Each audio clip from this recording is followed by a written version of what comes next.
Olá, boa noite. Eu sou Vanessa Casalino e sejam bem-vindos ao Cenário Econômico pela TV Brasil dos estúdios da B3, aqui no centro da cidade de São Paulo. O presidente Michel Temer diz que negociação entre Embraer e Boeing não chegou oficialmente ao governo e descarta transferir o controle da companhia brasileira. Confiança do consumidor recua em dezembro, mas fecha 2017 com o melhor resultado em 2 anos. Taxa de juros do rotativo do cartão de crédito recua em novembro, mas continua em elevados 3 dígitos. Vendas do varejo na semana que antecede o Natal aumentam em quase 2 bilhões de reais em todo o país. E uma entrevista com o educador financeiro André Bona. Como fazer seu dinheiro render em 2018? O Cenário Econômico está começando. A notícia de uma possível fusão entre a brasileira Embraer e a americana Boeing continua repercutindo aqui no mercado financeiro. A união entre as duas companhias pode criar uma gigante global da aviação. A ênfase estaria nos segmentos de longa distância e na aviação regional. As tratativas foram iniciadas para fazer frente ao anúncio da francesa Airbus de que compraria o controle do programa dos jatos regionais C-Series da canadense Bombardier em outubro. A notícia da fusão da Embraer-Airbus surgiu primeiro no jornal americano Wall Street Journal. A gente vê a capa do jornal aí de ontem e começou a repercutir imediatamente aqui no mercado. A Embraer nasceu estatal em 1969 e a Boeing em 1916. A receita da brasileira é de pouco mais de $1 bilhão, enquanto a da americana supera os 24 bilhões. A Embraer é a única fabricante brasileira de aviões e a terceira maior do mundo no setor. Para a Boeing, a fusão permitiria voltar a um mercado que a companhia abandonou há décadas. Além disso, a força da Embraer na aviação regional compete justamente com a Bombardier, num mercado que só cresce. A Embraer e a Boeing confirmaram essas tratativas para a fusão no mesmo dia. Em nota, afirmaram que as bases do negócio ainda estão sendo discutidas e que não há garantias de que qualquer transação vá resultar destas discussões. Isso porque uma possível aquisição da Embraer passa pelo aval necessário do governo brasileiro. É que a União detém a chamada Golden Share, um tipo de ação que tem o poder de veto em decisões estratégicas. Hoje, o presidente Michel Temer tomou café da manhã com jornalistas em Brasília e explicou a posição do governo sobre a negociação. Quem traz as informações é Selma Dias. E hoje, no café da manhã com jornalistas, o presidente Michel Temer e o ministro da Defesa, Raul Jungmann, falaram sobre a fusão da Boeing com a Embraer. Eles negaram a possibilidade de transferência do controle acionário da empresa. Vamos ouvir. Há no cenário internacional um interesse muito grande para a injeção de capital estrangeiro nas nossas empresas. E, evidentemente, que a injeção desse capital estrangeiro, seja da Boeing ou de outros, será muito bem-vindo e muito bem recebido na Embraer. A dificuldade, aqui reside a primeira questão, é transferir o controle da Embraer para outra empresa. Este tema não chegou ainda ao meu gabinete, não chegou a mim, mas está sendo cuidado pela Defesa e pelos setores da Aeronáutica, da Defesa, que estão cuidando desse assunto. Mas, em princípio, a Embraer é brasileira, representa muito bem o Brasil aí fora e, volto a dizer, muito bem-vindo a injeção de capital estrangeiro. Não se examina a questão da transferência. Nossa posição é favorável a essa e outras parcerias. Entretanto, nós temos a exata compreensão de que a Embraer, por ter um forte componente defesa, porque a Embraer é o coração de um cluster em termos de inovação, tecnologia e conhecimento, que são decisivos para um projeto nacional autônomo, a sua venda, a transferência do seu controle acionário desserve os interesses e a soberania nacionais. O Sindicato dos Metalúrgicos de São José dos Campos, onde está a Embraer aqui no interior de São Paulo, já se manifestou prontamente. Defendeu que o governo vete a aquisição. O temor é de que essa fusão comprometa postos de trabalho e até a permanência da fábrica aqui no Brasil. A Embraer teve também de dar explicações à Comissão de Valores Mobiliários. A CVM questionou a companhia por ter divulgado o chamado fato relevante sobre a negociação antes do fechamento da Bolsa. Pelas regras do mercado, as empresas que estão listadas aqui devem divulgar esses fatos antes ou depois do fechamento do pregão. O comunicado da Embraer saiu às 16h40 e os negócios aqui na B3 se encerraram às 18h15. A Embraer se explicou afirmando que o fato relevante foi publicado durante o pregão por ter havido uma rápida e significativa oscilação na cotação das ações da companhia e também porque várias publicações começaram a noticiar a negociação depois dessa manchete do Wall Street Journal que a gente viu aqui. Vamos então conferir os números do mercado financeiro, começando justamente pelas ações da Embraer para saber o que aconteceu hoje. Continua em alta, 1,78%. As ações ficaram cotadas aí, pelo menos por enquanto, a R$ 20,56. Significa que os investidores continuam animados, apesar das declarações do presidente Michel Temer e também do ministro Raul Jungmann. Vamos ver a Bolsa. Índice Bovespa, a gente tem o fechamento, vamos lá. Fechamento ainda não, né? Pequena alta de 0,02% a mais de 75.151 pontos. A 6,8 já é o fechamento do mercado, né? Alta no dólar comercial, 0,78%, R$ 3,33. Mudando um pouquinho de assunto, a Vale migrou hoje aqui na B3 para o Novo Mercado, segmento que tem exigências mais elevadas de governança corporativa. O tradicional toque da campainha foi feito pelo presidente da Vale, Fábio Schvartsman, por acionistas e por representantes de entidades de governança corporativa. A adesão ao Novo Mercado ocorreu depois que a Vale, a maior produtora global de minério de ferro, realizou este ano a conversão de ações preferenciais para ordinárias. O presidente da multinacional afirmou que a entrada da mineradora no novo mercado vai atrair investimentos de grandes fundos internacionais e que, com isso, a empresa entra em uma era de pagamento de grandes dividendos. Depois do intervalo, a confiança do consumidor em 2017. Daqui a pouquinho. Estamos de volta com o cenário econômico. A Fundação Getúlio Vargas divulgou hoje o Índice de Confiança do Consumidor. Quem tem as informações é Maurício de Almeida, da redação do Rio de Janeiro. Maurício, o ano fecha positivo? Boa noite.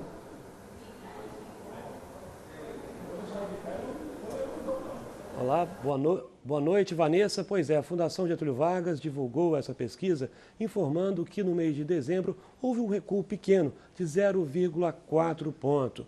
Esse recuo acabou quebrando 3 altas consecutivas da confiança do consumidor. Segundo a Fundação Getúlio Vargas, isso acabou acontecendo porque os consumidores ainda estão muito endividados e, por isso, acabam ficando um pouco receosos. Mas no acumulado do ano, o cenário é bom. Tem um acumulado de 86,4 pontos no índice de confiança do consumidor. Com esse acumulado desse ano, representa que atualmente, em dezembro, o índice está 13,3 pontos acima de dezembro de 2016. Ou seja, o consumidor, pouco a pouco, está recuperando a confiança aqui no Brasil.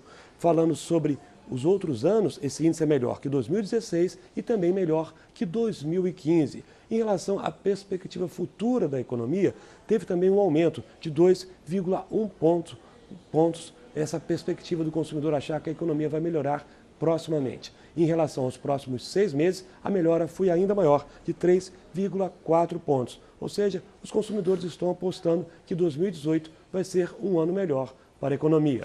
Vanessa.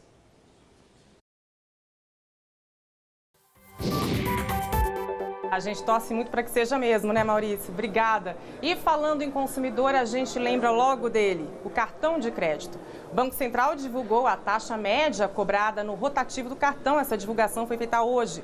A Luana Belli conversa agora com a gente, da redação da TV Brasil aqui em São Paulo. Luana, alguma melhora ou continua muito salgada? Vanessa, melhora na medida do possível, né? Que a gente sabe que cartão de crédito tem juro alto. Bom, quem não conseguiu pagar o valor total do cartão de crédito nesse ano pelo menos pagou menos juros do que no ano passado. Dados do Banco Central divulgados hoje mostraram que o crédito rotativo, esse que permite pagar um valor mínimo ou menor que o total, caiu quase 6%. Ele foi de 338 para 333,8%. Já no cheque especial, a taxa não teve melhora nem piora, ficou estável em 323,7% ao ano. Vale sempre lembrar que o cheque especial e o cartão de crédito rotativo estão entre as linhas de crédito mais caras do mercado, então é bom evitar deixar sempre para aquela emergência. Em março desse ano, o governo anunciou novas regras para o uso desse crédito rotativo na tentativa de reduzir esses juros tão altos. Nesse novo formato, o consumidor só pode pagar o valor mínimo por um mês e aí na fatura seguinte ele tem que pagar o valor total ou parcelar esse valor em outra linha de crédito que tenha juros mais baratos. Já em 2018, o crédito ofertado pelos bancos deve crescer 3% depois de 2 anos seguidos de retração. Nos 11 meses desse ano, ou seja, dados até novembro, mostram que o crédito caiu 1,4%, ficando em pouco mais de 3 trilhões de reais. E em 2016, a queda foi de 3,5%. Bom, essa recuperação de 3% em 2018 deve ser puxada pelo aumento de 7% do crédito livre para as famílias. Para as pessoas jurídicas, o crédito livre cresce 1%. Já o crédito direcionado, aquele que é destinado para a habitação de setores rurais e de infraestrutura, vai crescer 7% para as famílias, mas cai 6% para as empresas, Vanessa.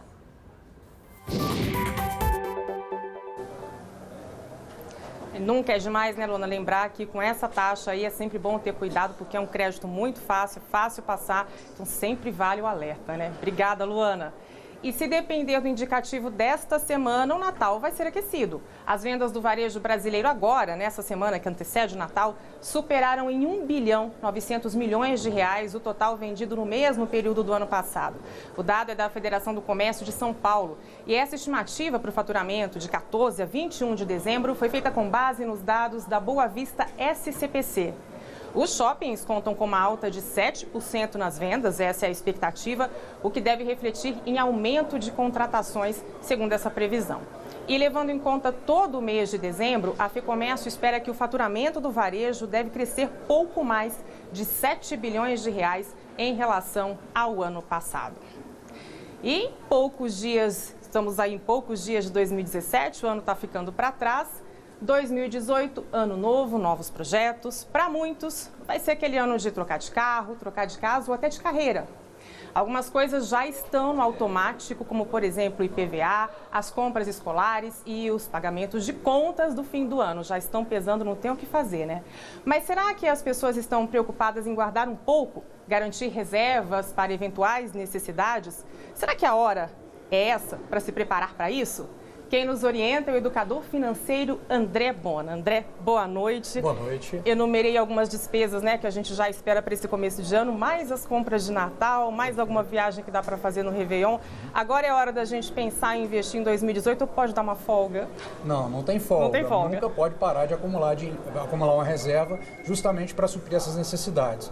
Essas despesas que acontecem agora, todo mundo fala que são imprevistos, mas como que elas podem ser imprevistas se elas acontecem todo ano? Todo santo ano, então, né? As pessoas têm que se organizar financeiramente para poder, quando chegar nesse momento, ter o recurso disponível e pagar sem ter que recorrer a parcelamentos ou qualquer tipo de juros.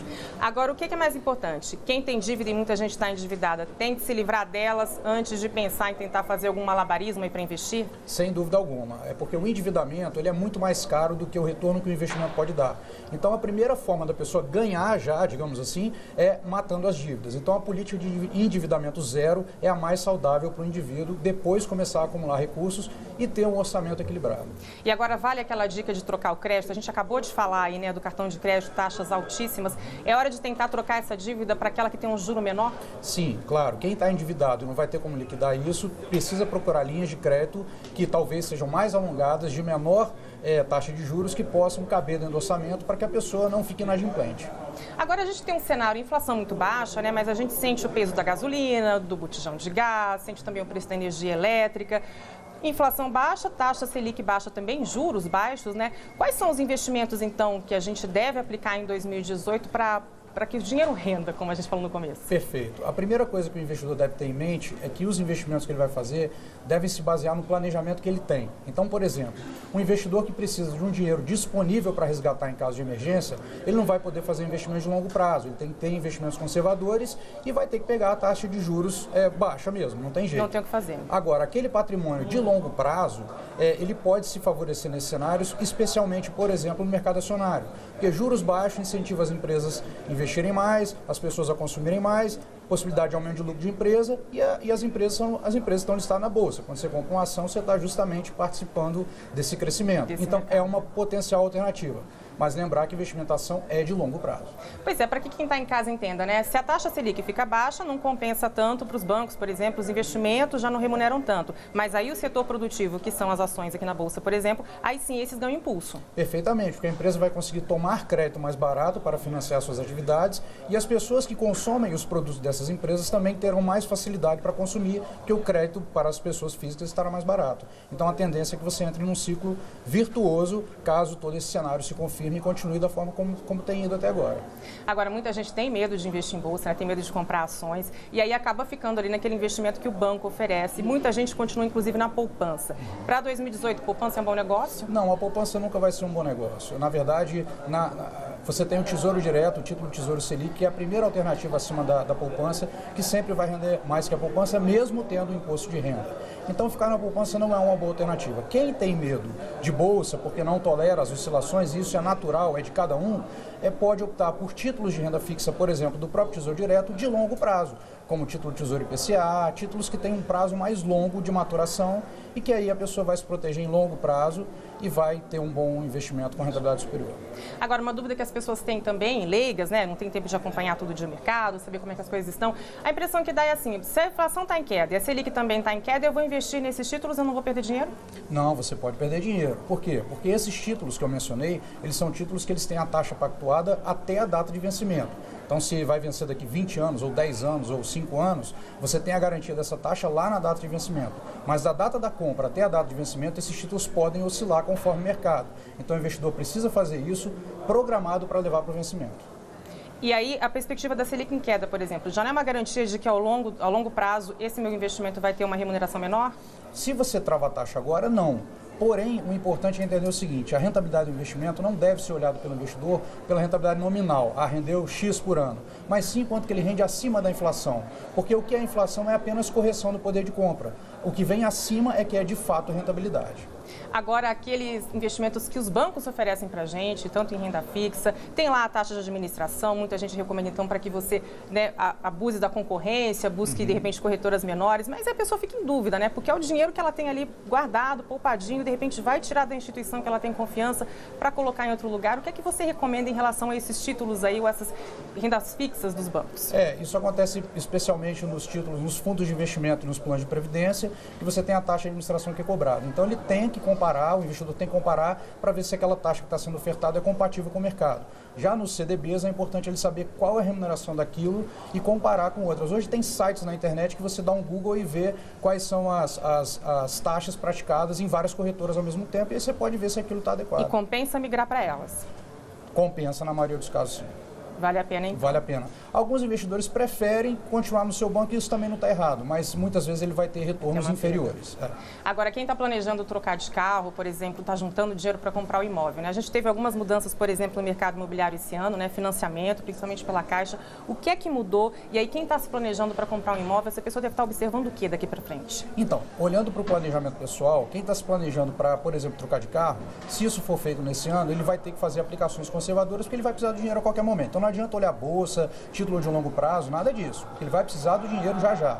E quem está pensando em comprar imóvel tem que fazer muito bem a conta, porque se for entrar em financiamento, são financiamentos longos, de 30 anos, e a nossa vida vai se modificando. Exatamente. Então tente utilizar o FGTS para amortizar e tentar financiar o mínimo possível. Então tente focar na acumulação para poder não ter um endividamento muito longo que possa depois trazer um problema no orçamento. Agora, existe uma perspectiva de que esse crédito fique ainda mais dificultado daqui para frente, porque já houve uma dificuldade esse ano. ano, né? É possível. Qual é o cenário daqui 2 ou 3 anos? A perspectiva é de que esse crédito fique ainda mais endurecido ou não? De repente compensa esperar? Não, a continuar por esse momento econômico que nós estamos vivendo, na medida que a economia vai se ajustando, o emprego começa a reagir, as pessoas voltam a ter emprego e as instituições financeiras ficam mais confortáveis e conceder mais crédito. Então, na medida do crescimento econômico aconteça, pode ser que essas taxas voltem a ficar mais convidativas, digamos assim. Aí, financiamento do carro que você falou, né? Compra de carro, perdão. Se a pessoa tem o dinheiro, mas é um certo dinheiro, dá dó de gastar tudo aquilo num veículo, vai lá, vê um financiamento, tem a história da taxa zero, aí a pessoa pensa, não, eu vou fazer parcelado e reduzo o meu consumo. A pessoa está se enganando ou não? De repente é uma alternativa? Eu acho que é sempre uma alternativa fazer a compra do carro à vista. À vista? À vista. Ah, André, mas eu vou desfazer da minha reserva de emergência. Vai desvalorizar depois? Vai desvalorizar depois. Então, assim, se você compra à vista, você não está pagando juros embutidos. Existem essas oportunidades de parcelamento, mas sem juros, quando você dá uma entrada elevada, existe. Mas isso compromete o seu orçamento. Então, quando você compromete o orçamento, qualquer coisa que aconteça fora do previsto na sua vida, você pode ter um problema financeiro. Então, por isso é bom, no máximo possível, evitar qualquer tipo de endividamento. Cartão de crédito, né? A gente acabou de falar das taxas, é sempre um perigo, ou se souber usar não, o cartão de crédito ele pode ser sim um bom recurso? O cartão de crédito é maravilhoso, uma ferramenta maravilhosa. O que não é maravilhoso é o uso que a gente dá dele, pode ser ou pode não ser. Então a culpa não é do cartão, a culpa é nossa. Então, usar o cartão de crédito para organizar os gastos, ter sempre o vencimento numa data, isso ajuda na organização financeira. Agora, se você começa a fazer um gasto e já não tem como pagar esse cartão no vencimento, quer dizer, em 30, 40 dias, é porque você está desorganizado. Aí você vai ser penalizado. Porque o cartão pensa o seguinte, imagina, você fez um gasto há 20 dias e já não está conseguindo pagar, então eu vou cobrar um juros muito alto por isso. Quer dizer, se pagar na data direitinho, vale também para o cheque especial, por exemplo? A mesma coisa. O cheque especial não deve ser usado, né? Para isso tem que ter reserva de emergência também, para tirar dali e não do cheque especial. Ou só se for uma situação muito rápida, aconteceu uma emergência agora, eu uso e na segunda ou terça eu já vou lá e resolvo o problema. Agora, como é que é essa questão de poupar, né, André? Porque assim, as pessoas olham o orçamento e falam assim, não sobra muito dinheiro, então não vou poupar, vou deixar aqui, eu vou consumir um pouco mais. É 50, 100 reais, é pouquinho? Dá para poupar com pouco dinheiro? Sim, o importante é a pessoa ter o hábito de poupar, não importa o valor. A conta ideal é que a pessoa consiga acumular em torno de 20% da renda que ela possui. Tá? Porque aí ela vai constituir uma reserva de emergência boa e isso vai dar muito conforto financeiro para ela. Agora, independente da situação da pessoa, é muito importante que ela já na hora que receba, já pega um determinado valor que ela entende que vai ser possível e já faz essa poupança, já tira de circulação. Ela vai estar pagando a ela mesma primeiro e depois vai pagar as despesas do mês e viver com aquilo que restou. Porque falta um pouco para a gente essa questão da educação financeira, né, André? A gente parece que tem uma história do país aí que a maioria sempre viveu no aperto, com inflação alta, e aí as pessoas não se acostumaram a pensar nisso, né? Exatamente, era uma ciranda, né? Você lembra no período de hiperinflação, os meus pais iam para o mercado e esperavam sair o salário para já correr e fazer compra. Não dava para se planejar naquele cenário. Então isso acabou sendo uma herança que a gente acaba herdando, mas na medida do tempo isso vai se modificando, as pessoas vão se preocupando mais com isso. Está na hora de mudar, né? Vamos falar também, não vamos deixar passar a moeda virtual, né? Bitcoin sobe, desce, tem dias que a cotação fica imensa. Muita gente fica tentada a investir agora que tá mais famosa. Qualquer recomendação, dá para entrar nessa história de moeda virtual? Bom, as moedas virtuais são novidades. Quando você tem novidade, você tem um monte de expectativa e um monte de possibilidade daquilo virar um sucesso tremendo ou muita possibilidade também disso se frustrar. Então, só rapidinho, caiu mais de 20% hoje a cotação da Bitcoin. É verdade. Se você pegar desde domingo, em reais, a cotação chegou a 69.900 e hoje ela chegou a ser negociada abaixo de 30 mil reais. Então, a pessoa que está pensando nisso, ela já se recuperou ao longo do dia, mas a pessoa tem que ter ciência de que existe muita volatilidade e muita variação. Então, não coloque o patrimônio inteiro, não pegue empréstimo para fazer isso, porque o risco é muito elevado. Agora, além da questão da bolha, né, que até o Banco Central, muitos bancos centrais estão fazendo esse alerta, além da questão da bolha, existe também uma outra questão em relação a essas moedas virtuais, né, que é se desfazer dela. Por exemplo, na medida que elas vão sendo mais negociadas, o próprio sistema, que é o blockchain, vai tendo dificuldade de processar essas operações. Ele vai ficando mais lento. Então, você imagina uma corrida de pessoas querendo fazer a venda desses bitcoins simultaneamente ao redor de todo mundo. Isso pode congestionar a rede e gerar atraso nessas negociações. Isso pode gerar pânico. Então, a pessoa tem que ter ciência de que isso, por enquanto, representa muito risco. Ninguém está dizendo que ninguém possa ficar rico com ele. Pode ficar. Agora, o risco é elevadíssimo e a relação risco-retorno está presente em qualquer ativo que você possa imaginar. E essa ameaça de bolha, ela é real? Ela é real. Toda bolha se forma quando você tem as pessoas comprando um determinado bem ou ativo simplesmente na expectativa de que ele vai subir, sem um outro motivo por trás. Então isso aconteceu na história das tulipas holandesas, na Nasdaq, no mercado imobiliário americano. Então isso não é novidade. Então subiu só porque subiu e você vai comprando. Um dia não vai ter mais quem vai comprar e aí vai ficar com todo mundo na mão e aí o pânico se estabelece e a venda é acelerada, gerando o estouro da bolha. Quer dizer, aquilo que você falou lá no começo, né? Não tem nenhuma atividade produtiva, nada por trás dessas moedas que garantam o valor delas. Exatamente. Muitas pessoas falam assim, mas o mercado acionário também é assim. Mas quando você compra uma ação, você está comprando um pedaço de uma empresa que tem empregados, produto, colocação no mercado, vende, entrega algum serviço que é útil para a gente, né? Você não vai comer o Bitcoin nem andar no Bitcoin como se ele fosse um carro. Você precisa dessas empresas. Sim. Então essa é uma diferença ainda muito significativa. Muito obrigada por sua presença aqui, por todas essas dicas para 2018. O Cenário Econômico fica por aqui. Eu, em nome de toda a equipe do Cenário, queremos desejar a você um Feliz Natal, cheio de luz. E a gente volta na terça-feira que vem. Vocês ficam agora com Nos Corredores no Poder. Boa noite, bom fim de semana e até terça.